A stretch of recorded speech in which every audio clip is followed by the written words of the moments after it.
but the body was found by a couple who were apparently collecting fruits in the area. The 13-year-old girl was found around 19 o'clock yesterday in this area of Cahuipoan in Misiones, heading towards the Heterales of Ñembucú, apparently from those areas, and she had traces of having been tortured. What you're seeing on the screen right now are the last images captured of Rosa Elizabeth Pérez Ramírez. Rosita, a 13-year-old teenager who, in her total innocence, was heading straight to her end. And it's that Rosita got involved in a story that seemed like a fairy tale, believing that fate had made her meet a person more than special for her, even making her know in some way what teenage love is. But behind this facade, many secrets were hidden. Some of them might not even have crossed Rosita's mind. The person on the other end of the calls and messages claimed to be someone they were not.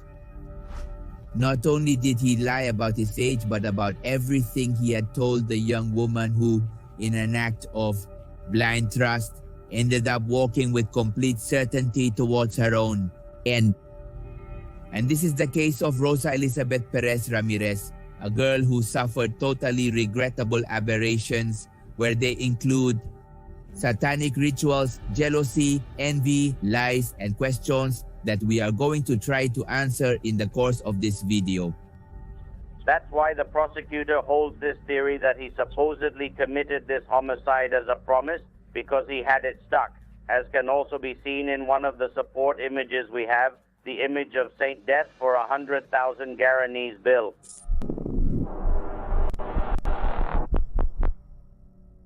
Much of the information about the young woman is not available to the general public, but it is known that she was born on February 4th of the year 2006 in Paraguay, a place where this case's events will occur.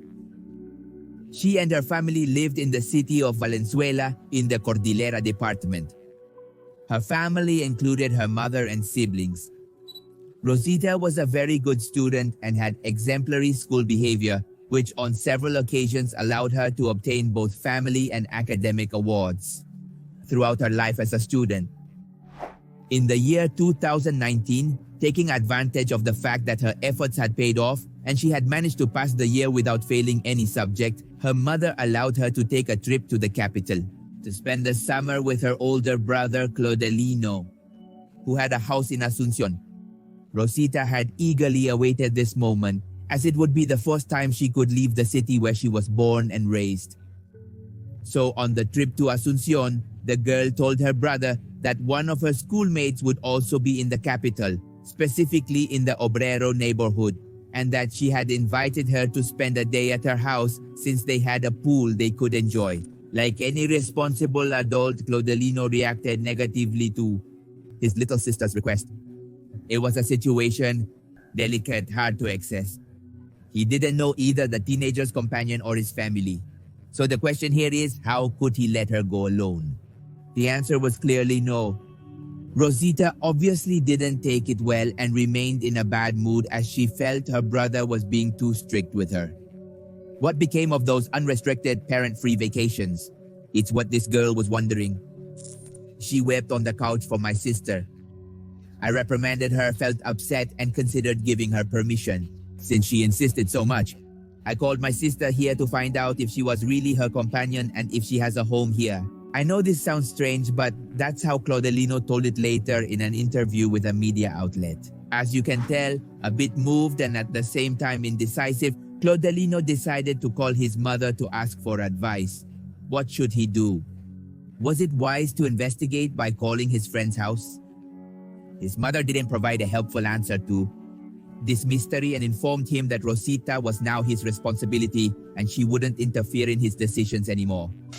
Since his mother's advice hadn't helped with the decision, he continued doing his own research by calling the house of the Rosita's companion, where he was able to speak with the father of the companion in question to discuss the possibility of Rosita going to his house.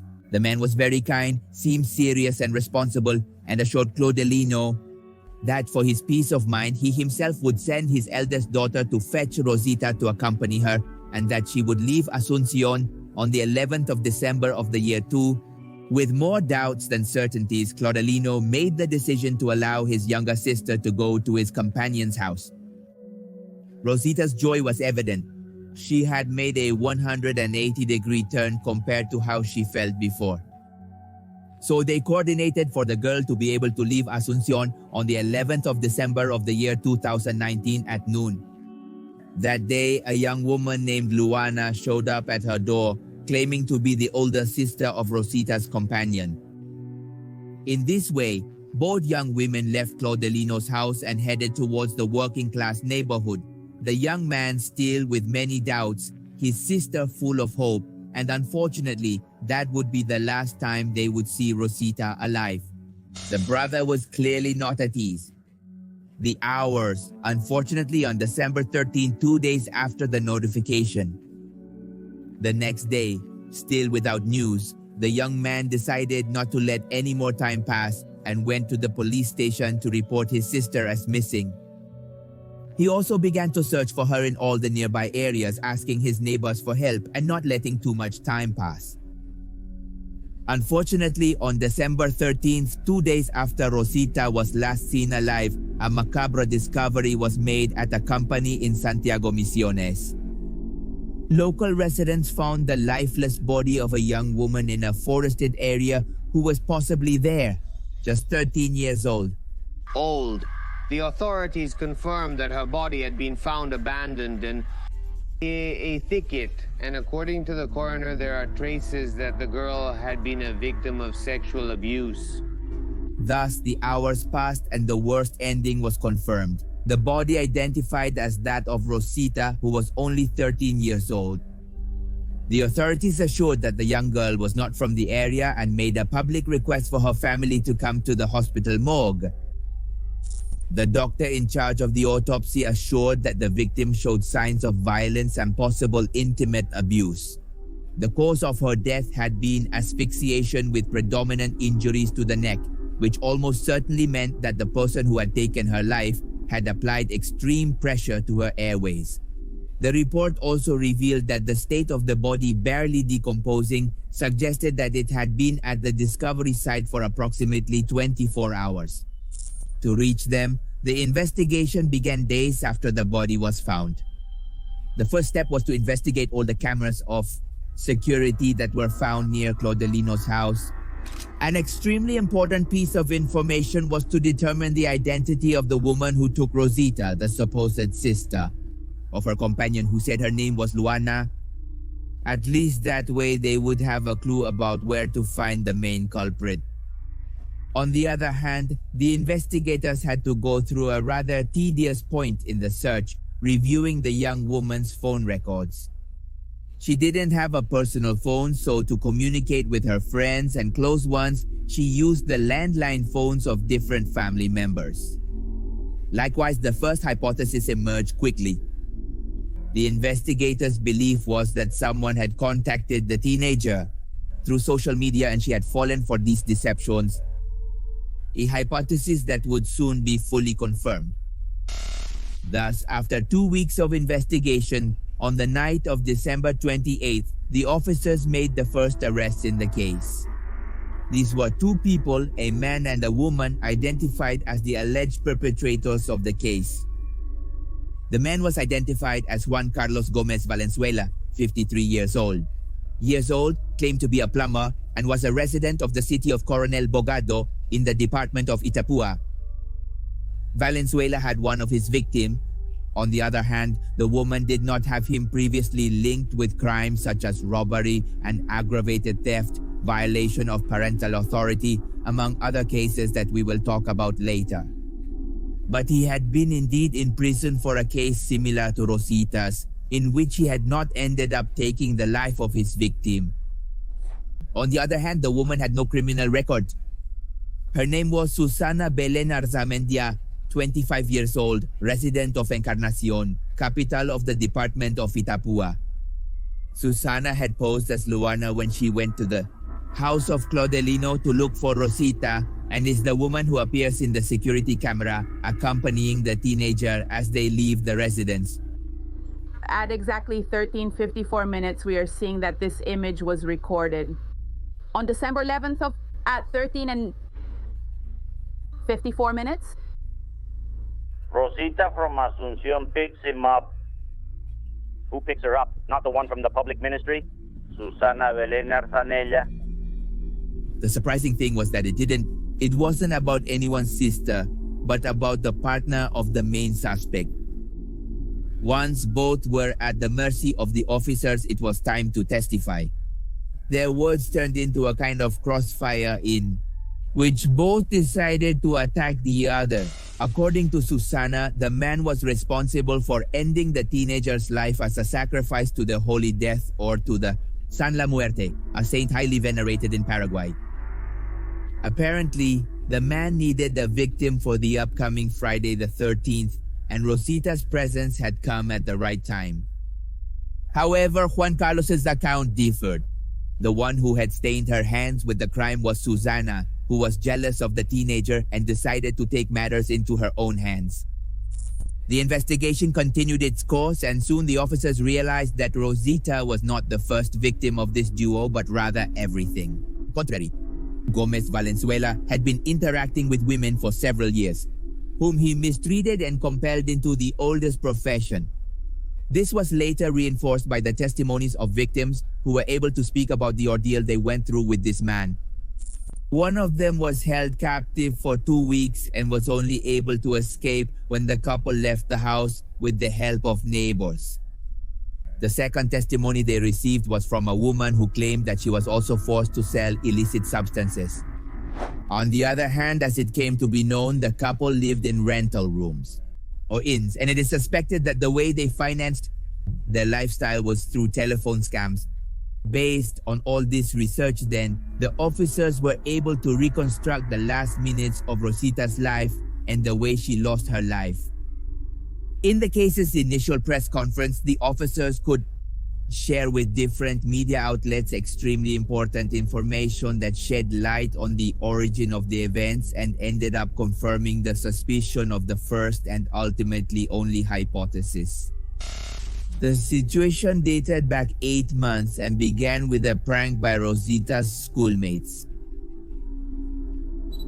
At that time, they were given a task they had to do as a group, and the teenagers' group mates decided to play a prank on her that seemed innocent at first glance to annoy her. One of the mates decided to give her a made-up phone number that she should call to coordinate the completion of that work. Fate wanted that number to be, or what bad luck or, I don't know, coincidence, that it was Juan Carlos's, who confirmed that the first contact had been made by the teenager. "You are so-and-so," Rosita asked, to which he replied no, that he was Matias, a young man of just 20 years old who was very kind to her on the phone.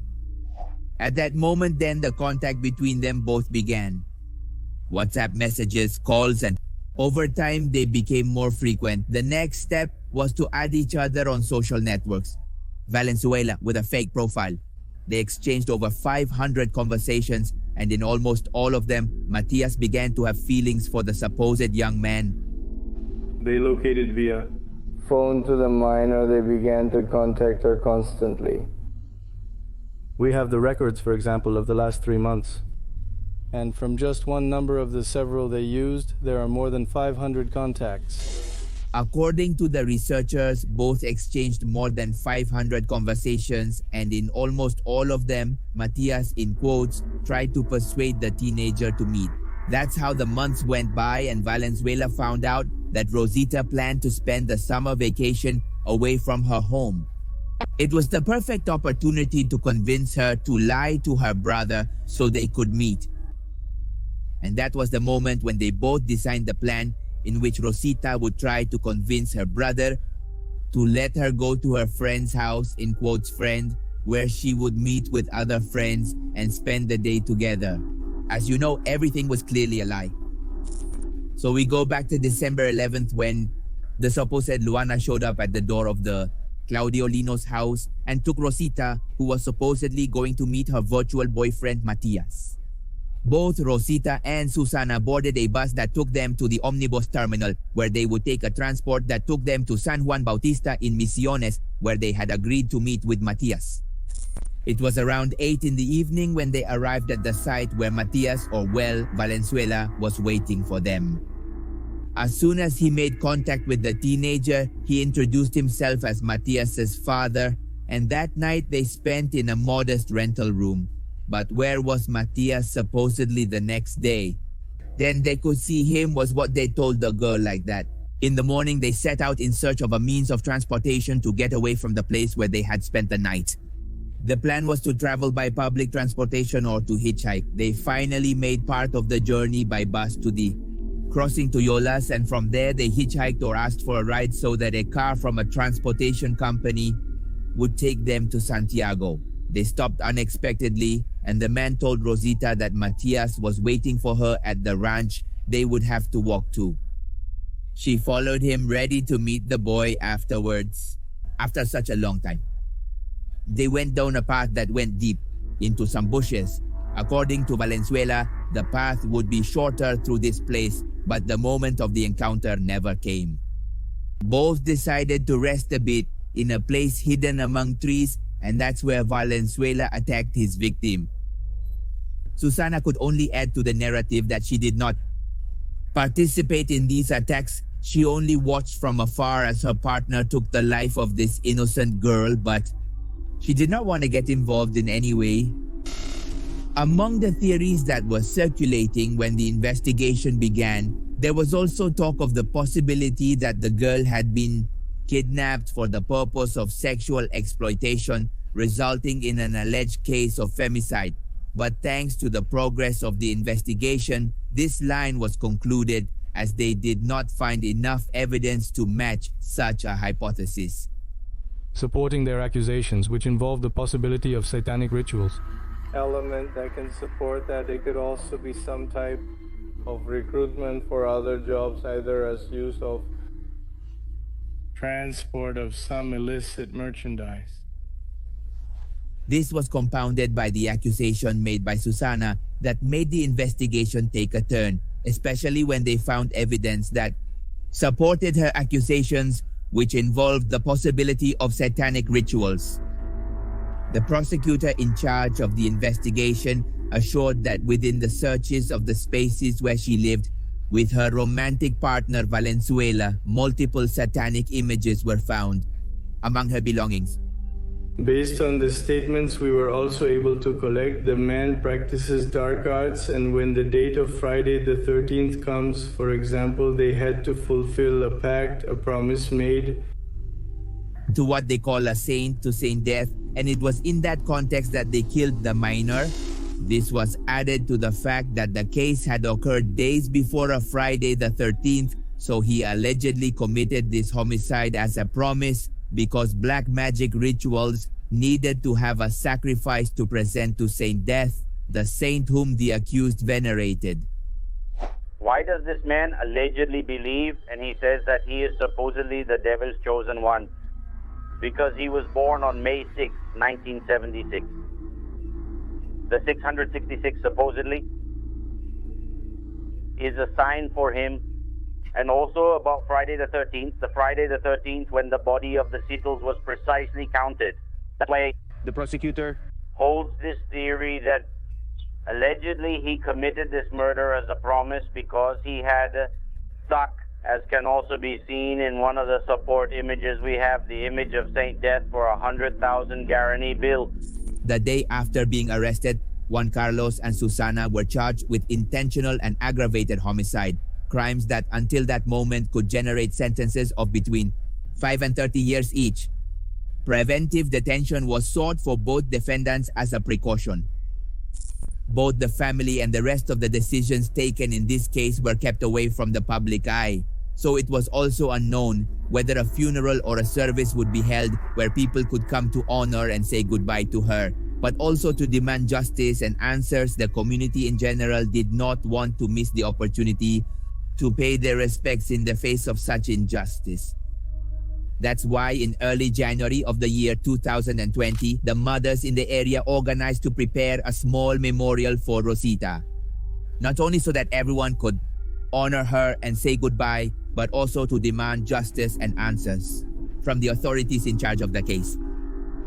The memorial was held in the same place where just a month before they had found the teenager's body, a kind of niche was erected with a cross in her name, where soon more than 50 neighbors from the area and close to the place came to pay tribute to Rosita.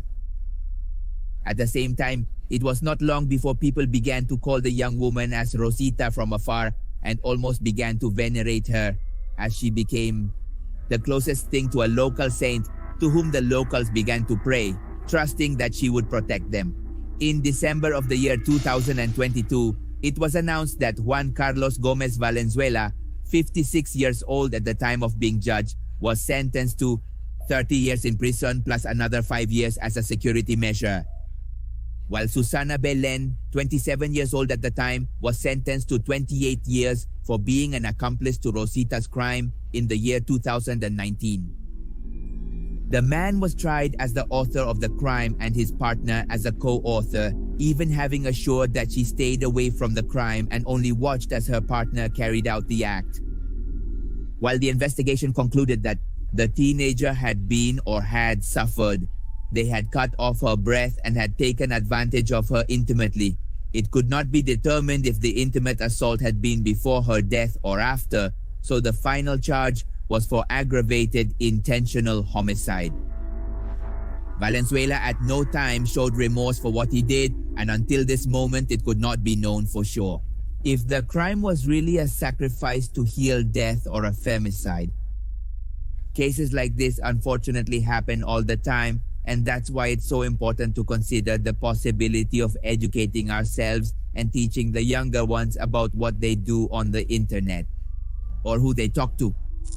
This case also made the Paraguayan police realize the state of vulnerability in which children and teenagers are in front of people who could easily be their tormentors. In this way, Rosita became a sort of patron or saint of the safety of the neighbors of the company where she was found lifeless, and to this day, her niche remains present where neighbors leave offerings and prayers daily, with the hope that these types of crimes do not happen again. Remember that on this channel, there are videos Monday, Wednesday, Friday, and Sunday, and if you want to have more access to other content, the members button is down below where it costs around 50 pesos, and you can have access to other types of content that is not